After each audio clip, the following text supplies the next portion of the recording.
I saw the new Bad Boys movie, and once again, the Bad Boys song is stuck in my head. Hello everyone, I'm Jay Mere and welcome to a new movie review. And this time, I'm gonna talk about the new Bad Boys movie, Bad Boys 4, or Bad Boys Ride or Die.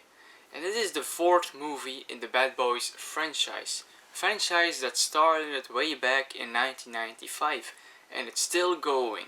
It's not that big of a franchise, but still, they are still going. And just like the previous movie, Bad Boys for Life, this movie is also directed by the Belgian directors duo Adil Arabi and Bilal Fallah. And this is a directors duo that I already know since the start of their career 10 years ago, because we are from the same country. And I saw their first movie and they always had this big dream of going to the States and make American movies, blockbuster movies.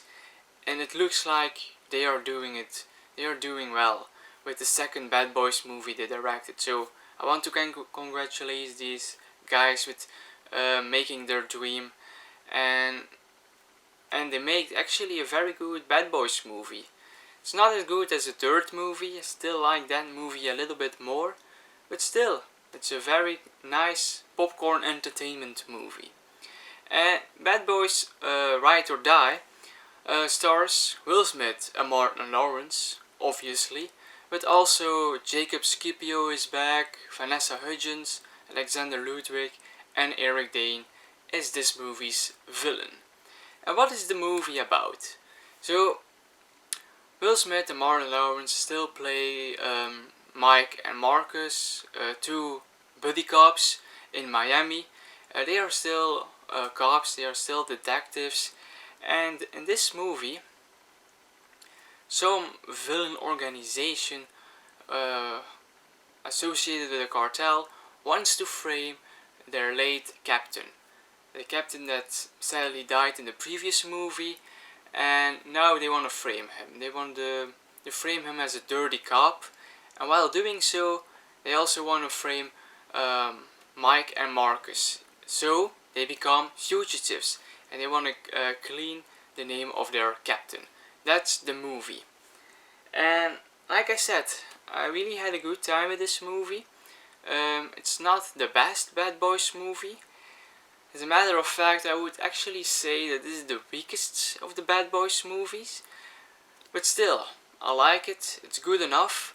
But I'm saying it as the weakest because it's mostly focusing on the story. It has the weakest story, the most simple story, and there are certain things that I did not really like in this movie. I will talk about that. But let's start with the biggest plus on this movie, and it is obviously Will Smith and Martin Lawrence. For the fourth time they are playing these characters, these buddies, these buddy cops, and you can really tell by watching this movie that Will and Martin has good chemistry as actors, as friends, and you can see this on screen. The duo Mike and Marcus is a fantastic movie duo. They are so entertaining to watch. The dialogues they have, the interactions they do, the adventures they go on. It's entertaining. And Will Smith and Martin Lawrence make these characters really entertaining. Make these really fun characters, really likable characters. So good job on their behalf. And also, I really like that they gave Martin Lawrence a bit more to do in this movie than he had to do in the third movie. But I did not really like what they were doing with his character. It was a bit strange at moments. And then if you look at the other characters in this movie, the new ones that were introduced in the third movie, they are fine, they are okay, they do their job, but they are nothing more than that. So they are not really standout characters. And if you look at the villain, which is played by Eric Dane this time, an actor that I know from the Euphoria series, he is a very intimidating villain, but he is not gonna be the most memorable villain in this franchise. he was also an okay character.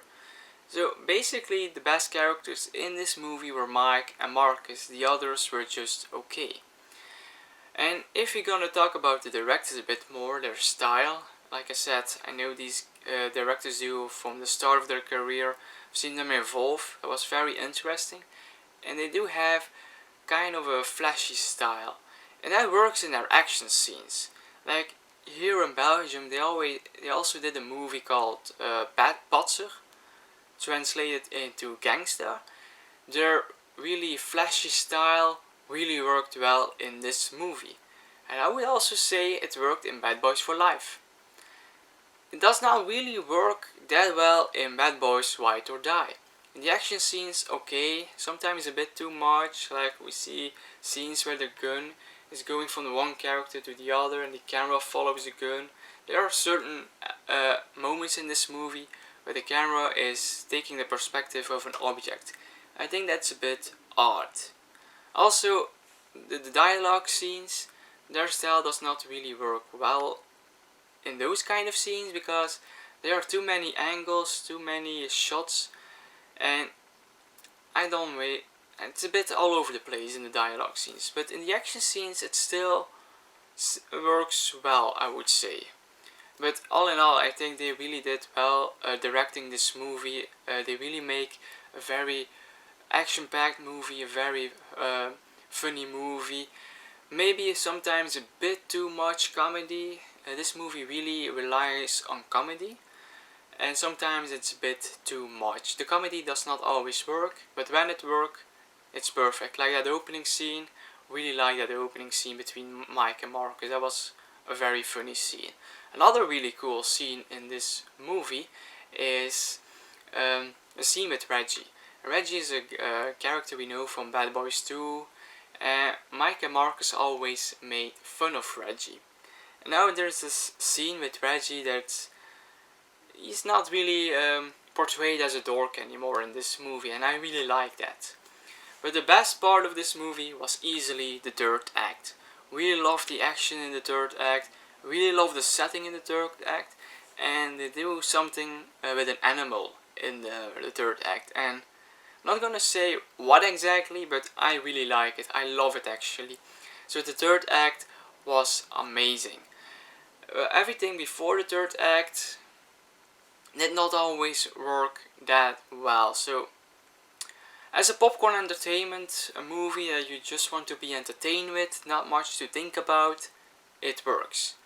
The plot is a bit simple, not that much spectacular, but that's okay, because it gives you exactly what you can expect with the Bad Boys movie, and I was actually entertained, and that's all what I wanted from this movie. So I can definitely recommend this movie if you just want to have a good movie with some popcorn, with some friends, and to have a good time at the theaters. This is your movie. So these were my thoughts on the movie Bad Boys Ride or Die. Always be free to share your thoughts below in the comments. Would love to read those. And if you want to see more reviews of me in the future, always be free to subscribe to my channel. Until the next time.